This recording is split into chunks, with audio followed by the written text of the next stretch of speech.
Good morning, everybody, and welcome to today's webinar. We're having today a webinar for standard drafters and again on the new internal regulations part 3 that has been recently updated, and updates on the drafting rules, technical report, and the simple template updates will be discussed today. So as usual, you will all be muted. Well, my name is Els, as usual as well. And you will all be muted during the webinar, so you do not have the possibility to talk out loud, but please use the Q&A to enter your questions. The speakers will have a look afterwards at your questions and try to reply as many as possible.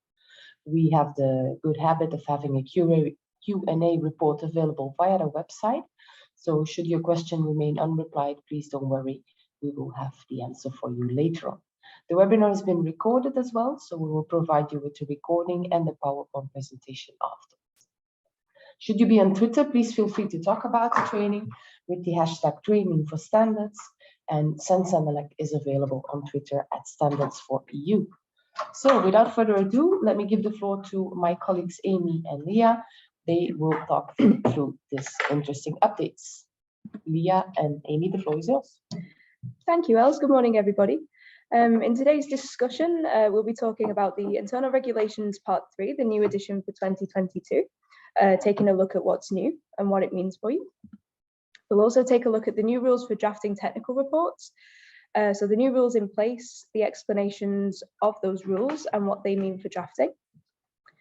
We'll take a look at the new CEN and CENELEC simple templates. So we'll give you a brief overview of the new additions and an introduction to our new quick start guides. And of course, we'll then go over a recap of the drafting rules. So first, Leah with the Internal Regulations Part 3. Good morning, everyone. Just to provide some background on this section, the Internal Regulations Part 3 is the document that sets out the principles and rules for the structure and drafting of all CEN and CENELEC deliverables. It is based on the ISO IEC Directives Part 2, but it contains several modifications relevant to CEN and CENELEC. These modifications are denoted by lines found in the margin of the text. A new version of the directives was published in 2021, and this serves as the basis for the latest version of IR3, which was made available at the start of July this year. The rules in this revised IR3 will apply to all drafts submitted to us as from the 1st of October. So some of the changes I will mention may impact your current work. However, most will not. Most of the changes are editorial improvements. The more impactful changes are listed in the European Forward, and I will go through those today one by one. Please be aware the IR3 is available on both the CEN BOSS and CENELEC BOSS under the subject reference material. I will quickly show you where to obtain these.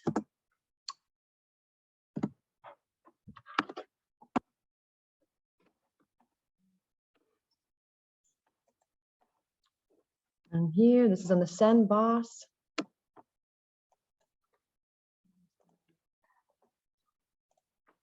Sorry, under reference material. Under reference document, sorry. It's internal regulations, and the same on the CENELEC BOSS. And just have those open. It's here. And if you wish, you can go through these, go through the new IR3 while I discuss the changes.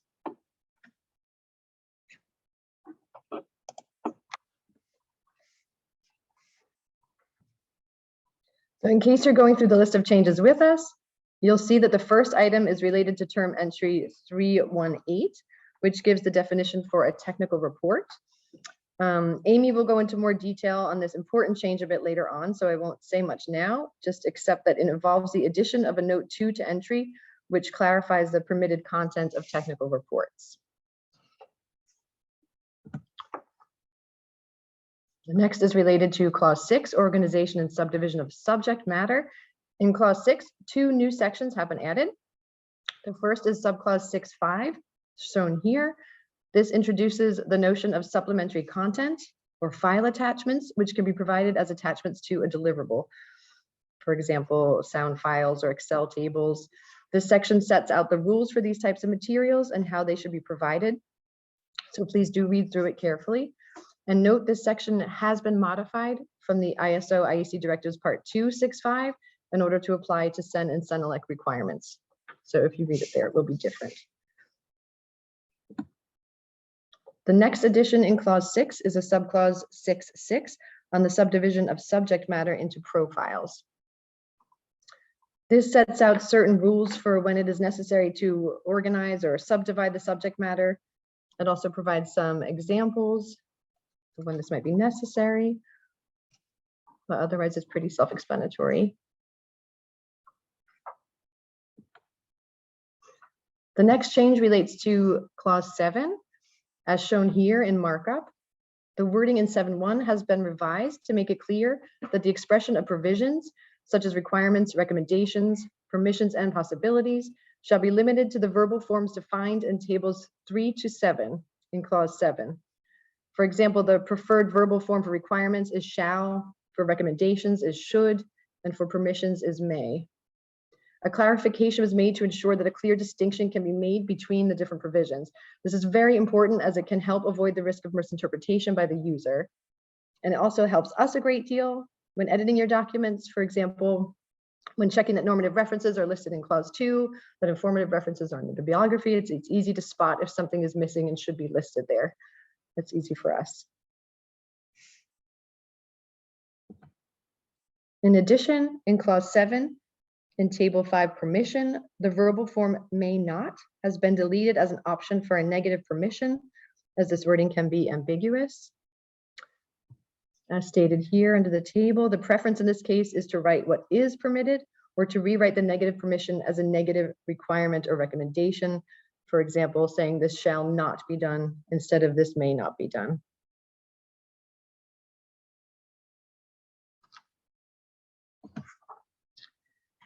In clause 8, a new subclause 8.6 was added, requiring the use of inclusive terminology in newly drafted documents. For the purposes of this principle, inclusive terminology means terminology perceived or likely to be perceived as welcoming to everyone, regardless of their sex, gender, race, color, religion, etc. Some examples on inclusive language are given in the new guidance document titled Preparation and Submission of Files, which can be found on the CENELEC. You can also find several examples of this in the ISO House Style Guide.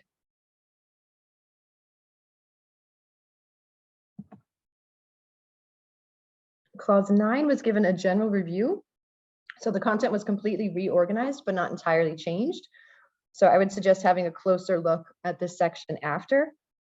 One notable change is the insertion of a subclause 9.2 shown here. This gives permission for an alternative representation of numbers and symbols for variable quantities and numerical values for programming languages, pseudocode, and markup languages. In addition, a recommendation was added in 9.3.1, shown here. These are quantities. This change was added in the IR part 3, but was not from the directives. It was following discussions on IR 3.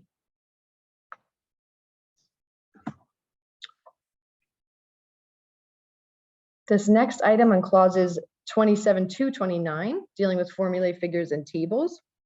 This item deals with the designation of these elements in a document. So as you know, tables shall be numbered, beginning with 1 continuously throughout the document. This is independent of the numbering of the clauses up until the annexes. The annexes are always numbered separately. But the same rule applies to figures and formulae. And to note, this will remain the default method for numbering, but permission has been given in this latest IR3 to number these elements in relation to the clauses in which they appear. So as explained in the text shown here, tables may be numbered with a prefix, where the prefix denotes the clause number, and the second number denotes the sequence of tables in the clause.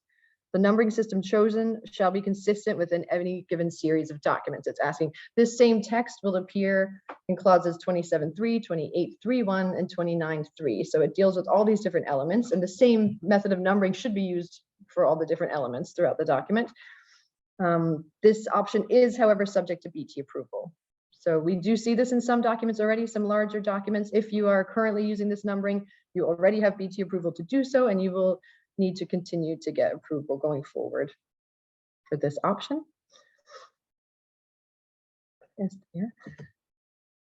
The last item in the forward list is for clause 31. And this is the adding of a statement permitting the inclusion of trademarks or trade names for reasons of public interest or public safety. An additional example 4 has also been added for use as a footnote in these cases, similar to the other footnotes in examples 1 to 3. Take note.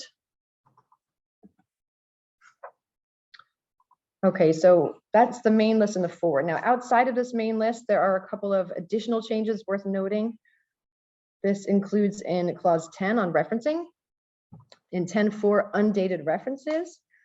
As you'll see here, a note has been added referring to harmonized standards, since additional rules apply for normative references in these types of documents, so please be aware of this.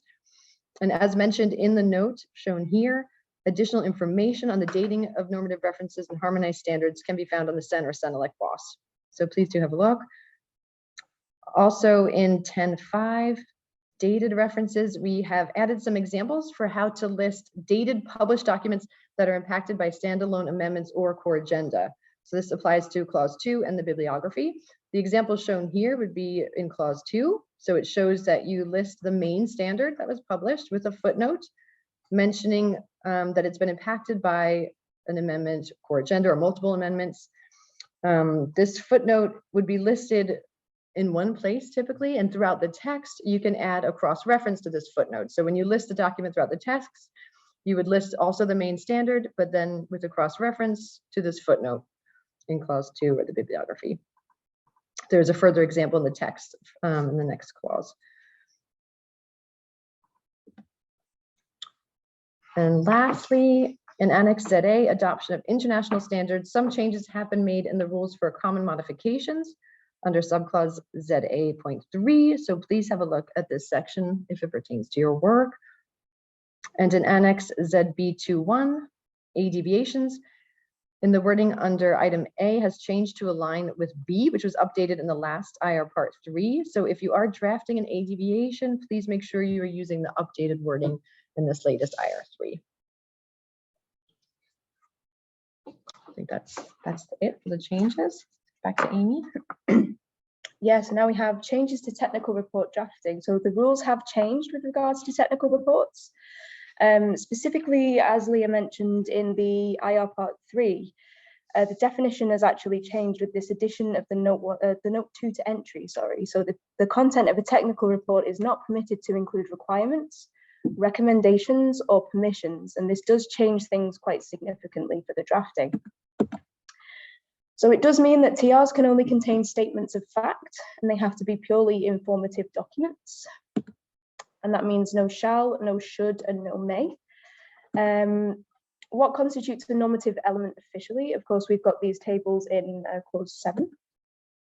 So table 3 of IR3. This gives you everything that's permitted for a requirement. As Leah's already mentioned, we recommend that you stick to these tables. It makes the editor's job a lot easier to see what is actually a requirement. There's no ambiguity. And it also allows you to see what is a requirement too. Outside of technical report drafting, of course, it helps us with the normative references. The same thing for table 4 recommendations.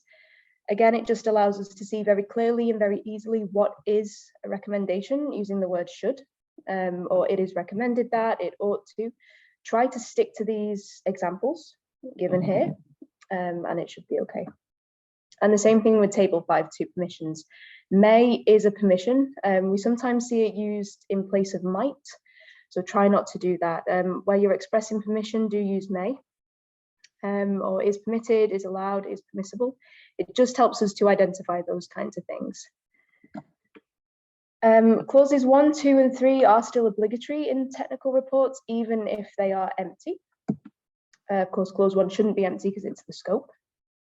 And in a majority of cases, clause 2 will be empty, with only one exception, and that is where clause 3 pulls definitions from another deliverable. Of course, try and reduce page count where there are a lot of definitions that need to be used. So you'll need to put the deliverable that is the source deliverable into clause 2, and that is the only exception. Any other reference deliverables or documents, they will need to go into a bibliography since they will all be informative, and this is something that the editors will check quite stringently too. So any normative elements that are found in the text will be removed by the CCMC editor, and you will be informed accordingly. So that goes with redrafting shalls to statements of fact where we can. Of course, we'll let you know that we've done this. And these rules come into effect on the 1st of October 2022, so you don't have a lot of time.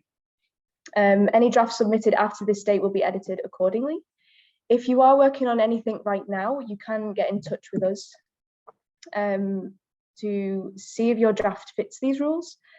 Otherwise, we will be in touch to let you know that we've changed things. But we do recommend that you get in touch beforehand if you're not sure, and editor's always willing to help you. So now onto the simple templates. Going back to Leah. Great, thanks, Amy. So for those of you that are not already familiar, the CEN and CENELEC simple templates, these are flat Word documents that you can download from the CENELEC boss to draft your deliverables, whether it is a new standard or if you're revising an older edition. The template contains all of the relevant styles needed for each individual section and will help you to structure your document according to our Part 3 rules. It also provides the necessary boilerplate text for clauses 2 and 3 and gives examples and guidance on various elements.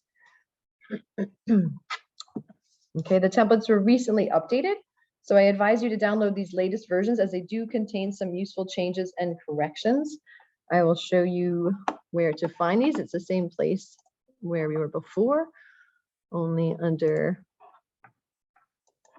forms and templates. This is on the CENELEC boss, technical work.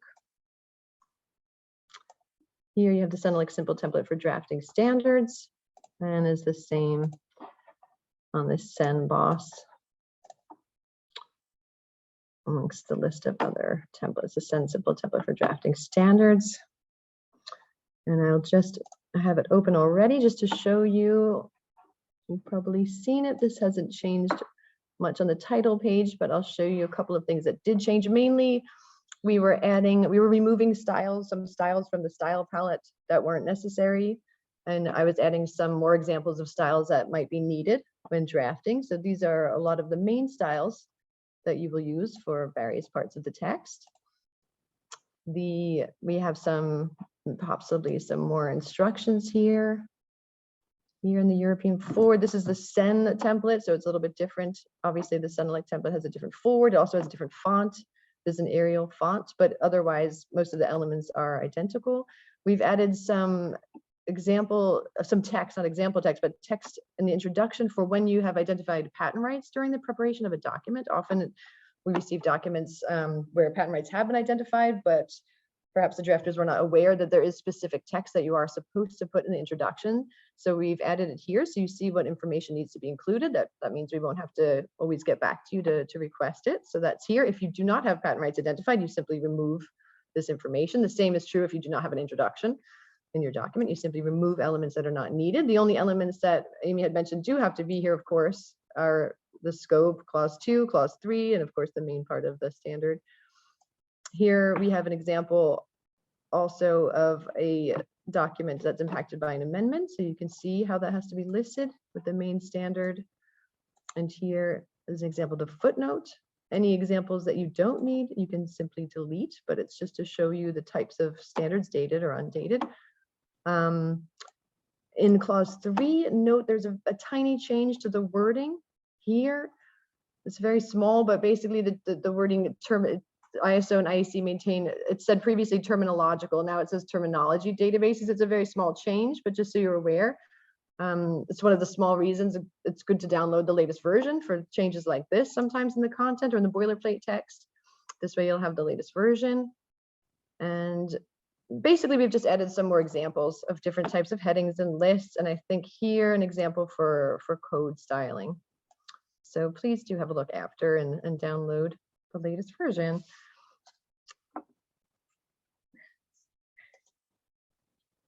Okay, and a final important note. Okay, so it is obligatory to draft deliverables in the template. Be aware not doing so could result in your document being rejected at submission. It doesn't have to be the latest version, but as mentioned, we highly recommend it. The templates are easy to use and will help ensure that your document follows the key drafting rules. It also helps us to avoid having to make dramatic changes to the style and structure of the document during editing. For new work, you can type straight into the template once it's downloaded. For revisions, you can copy paste directly into the template and start styling.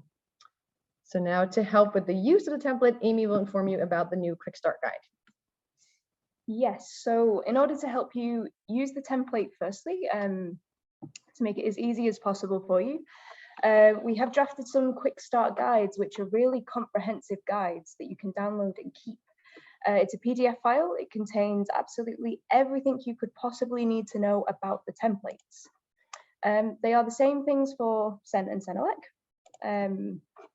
They've just been adapted according to the main changes. So you can find it just next to where you download the template. So we'll take a very quick scroll through now. So as you can see, it's a simple PDF. It follows largely the same structure as the template too. So it should be fairly clear. And it really goes into depth with, as soon as you've downloaded the template, how do you even start using it? So we've got plenty of screenshots that are styled as you need to style them in the template too. We talk about the styling palette, going into detail about how to use that, how you can see the styles using the draft view, how to set up your Microsoft Word as well to show all of the things that we think are useful.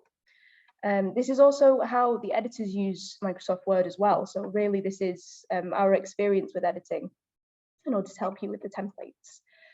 We talk about inserting symbols if you don't know how to do that. So it really is in depth, and this is applicable for CEN and CENELEC too. So this is the CEN one that we're looking at. So we can see here, we tell you how to fill out the European forward, and it is the same thing for CENELEC too. This is the CENELEC boss. So we can download the quick start guide for CENELEC as well. So we can see here in the CENELEC guide, the font has changed to be in accordance with the CENELEC simple template. It is the exact same document except for the European forward and the font. So you can take a look through this at your discretion and see what is in there, what might be useful for you. As we can see, the European forward is different for CENELEC, so we've explained to you how to fill this out.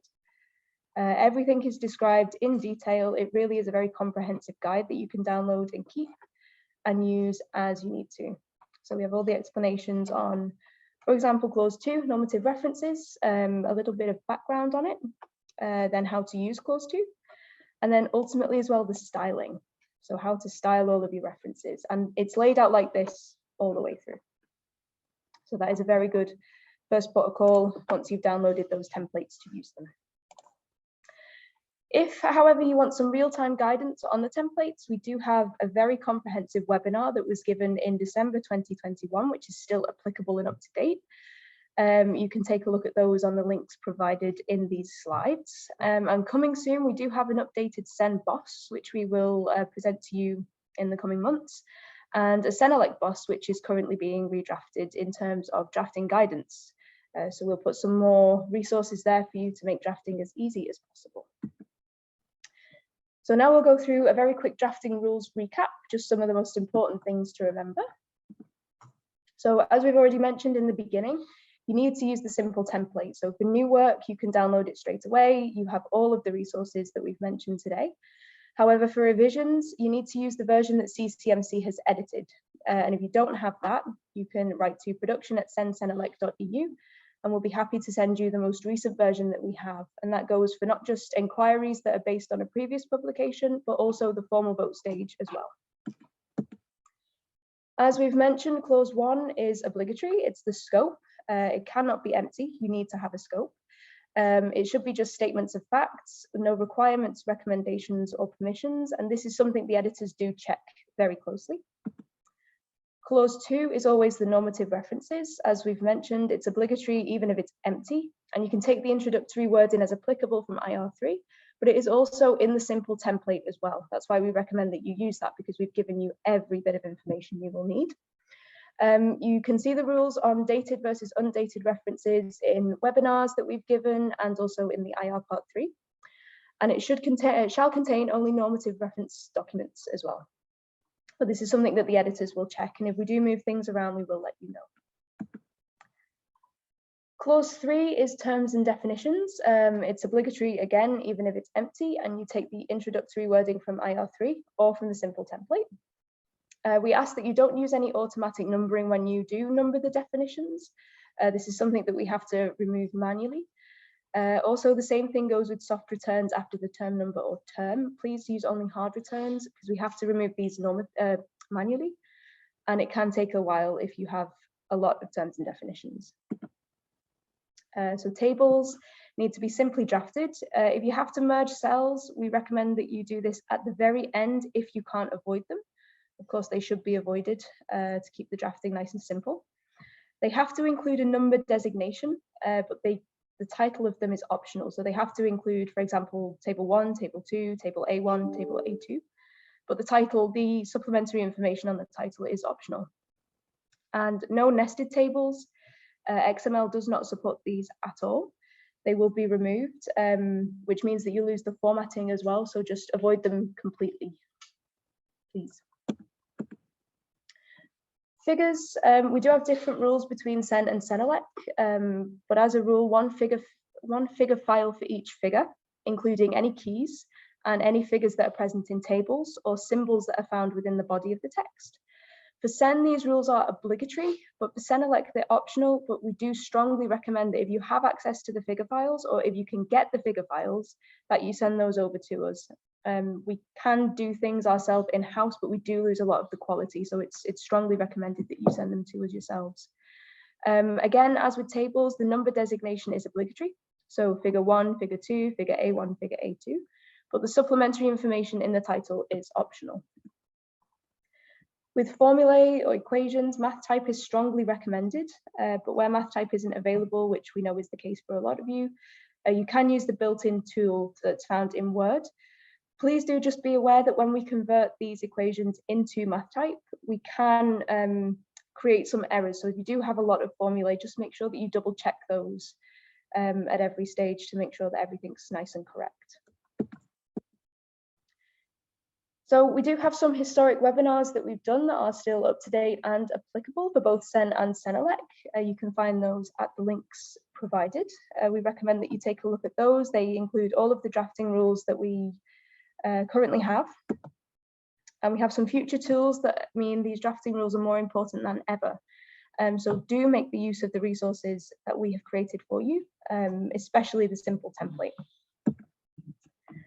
And if you do have any questions or comments or anything like that, you get in touch with either myself or Leah. And for any editing and non-editing or procedural matters, please direct your questions to production@cenelec.eu, and our production colleagues will be more than happy to help you. So we have a few questions in now. We're going to take a look over those, and we will be back shortly with some answers.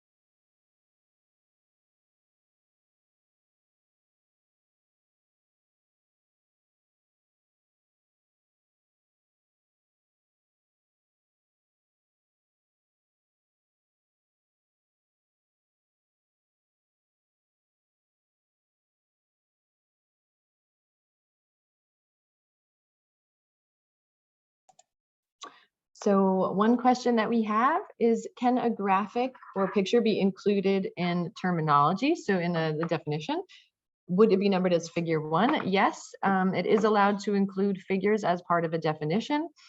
And you do number these just as you would the other figures in the text. So you would number it sequentially, figure 1, 2, etc.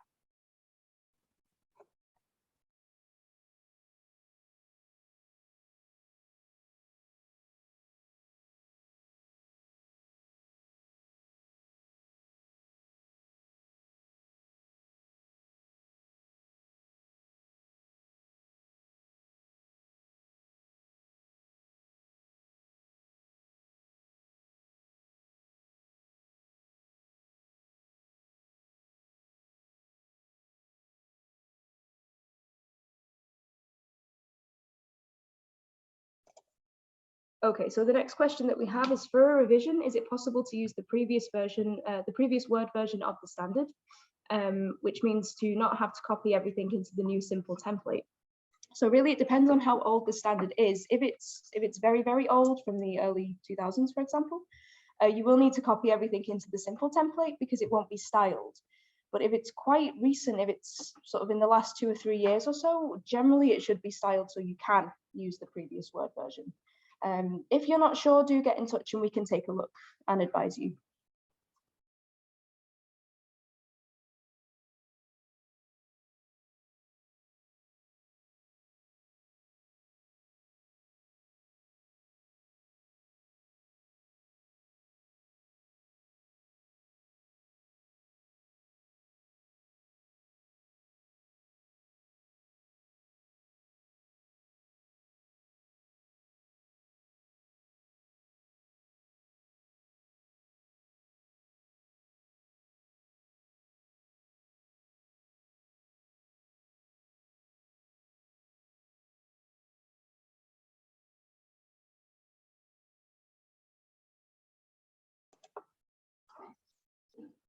So the next question is around the templates and if they are integrating the OST. In fact, yes, if when OST will be fully implemented, basically all these styles will be integrated within the tool. And in a way, yes, you would not need to worry about that because the structure will be predefined in the tool.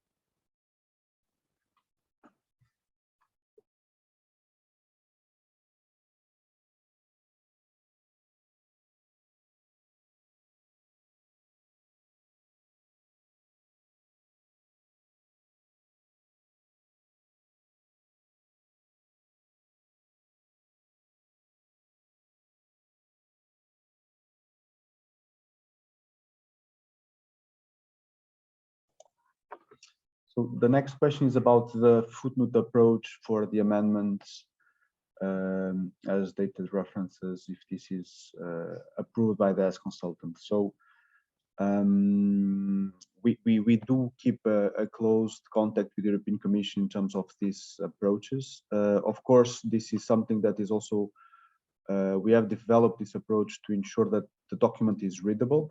And we will ensure that there is a close understanding because this is also inherent to our internal regulations, and they are supposed to make the assessments also in line with our internal regulations. And this is something that the European Commission is also often highlighting, that as long as the standards are drafted in line with internal regulations, they should be okay. But this is an item that we'll follow up for sure with us consultant in the European Commission.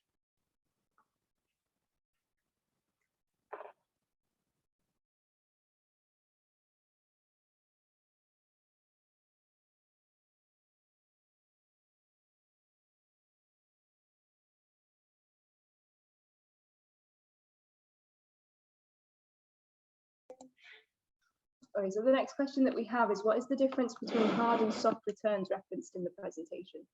So a hard return is when you simply hit the return key on the keyboard, and a soft return is when you hit shift and then the return key.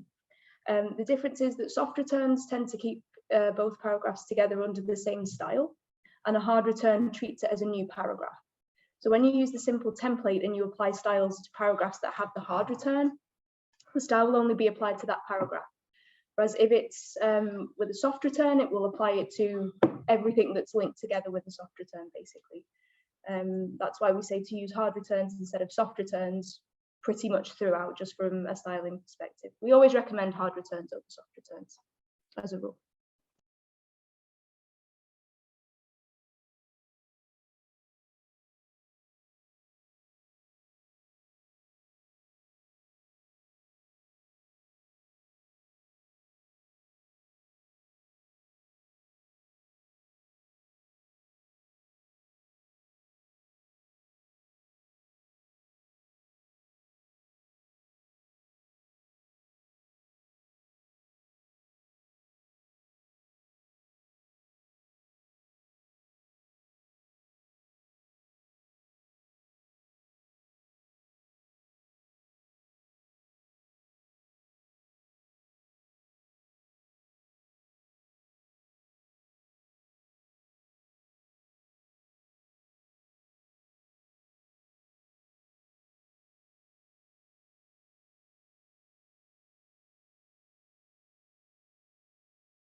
The next question mentions if you are reviewing other literature in a technical report. The question is, how do you report external recommendations? For example, they're fact, but they use words that would be flagged. So in this case, I presume you're quoting content from another standard, perhaps a technical report that might be linked to a standard, and it might include a recommendation or a requirement. The technical report is explaining or providing more information on that requirement or recommendation. In this case, we would take it on a case-by-case basis when we edit, but in general, if you are simply quoting something from another document and it's not actually, you're not making it a requirement or recommendation of this document, then we would, ignore it in that sense. We wouldn't consider it something that wouldn't be allowed because it's not a requirement of this document. It's an external recommendation. So we would look through it and check on a case-by-case basis.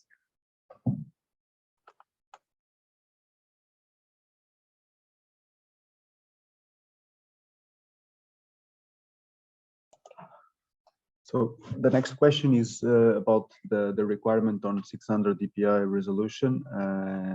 If for print 300 is usually enough. So currently we have a technical board decision about the quality of the images, which is also the basis for our incoming document control. This is something that will be under discussion in the framework of the OSD. Indeed, there are new developments and these requirements may change, but for the time being, we still have this rule that we need to follow.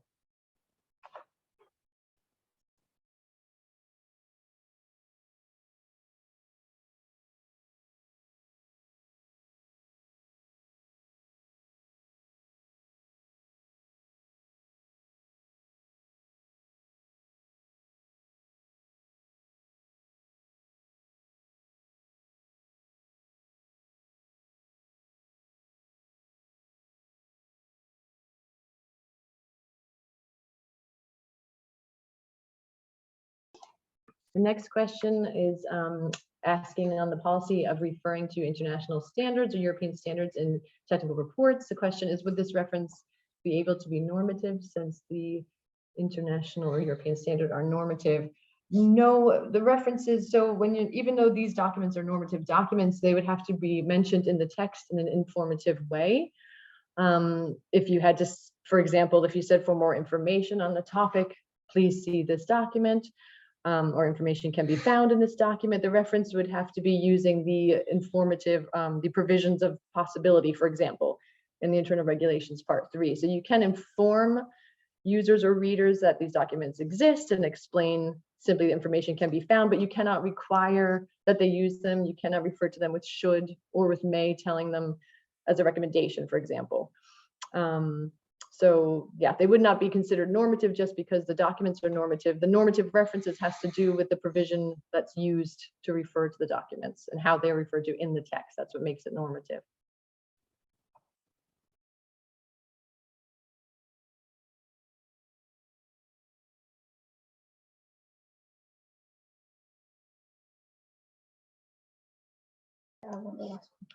So the next question is what to do about the actual drafts for approval at CEN, if we are supposed, or if the technical bodies are supposed to align with the changes that have been presented, or if this is only for new standards. No, so the rules will be implemented. The rules have been agreed; they have to be followed. I think, as has been highlighted, in case there are questions about, ad hoc implications for the drafts that need to be submitted to CCMC, we can have a short exchange on those cases. But in principle, there are no main fundamental changes, with the exception of the technical reports, as it has been highlighted. So in principle, these new rules have to be implemented and have to be followed when submitting documents to CCMC as of beginning of October.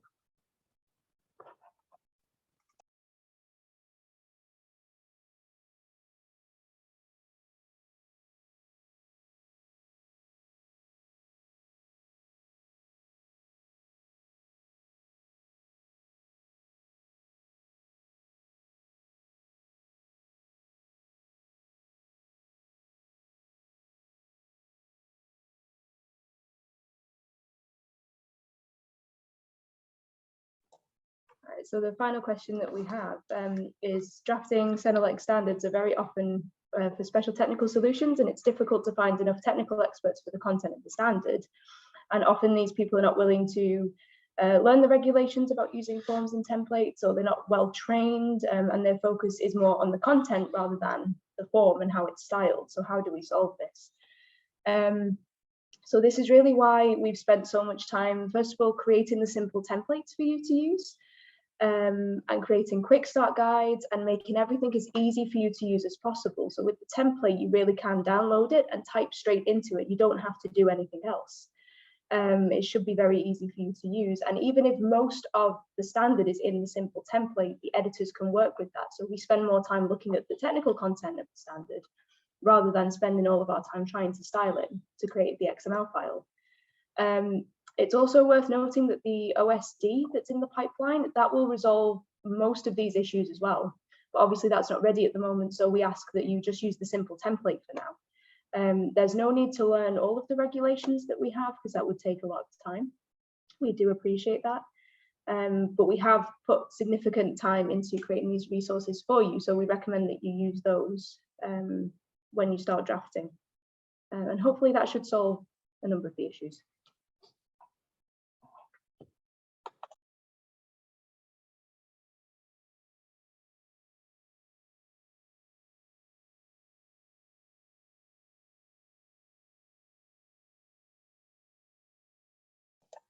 So the next question is about the creation of an informative document or a guidance document, which usually people who are using a technical report, what kind of deliverable to be used. So I would say a simple question without knowing any details would be to upgrade to a technical specification. And I would say this is part of the technical committee's work to decide what kind of deliverable should be best used and selected to develop a standardization content or work. So in a nutshell, this is the answer for this question. What is clear, and I think we will struggle a little bit in the beginning with these changes, is that technical reports cannot have requirements or recommendations and permissions. So this means that, you know, all these type of technical reports that use this approach in the past, they have to be modified, and you cannot be, you know, creating new versions of those documents in the future.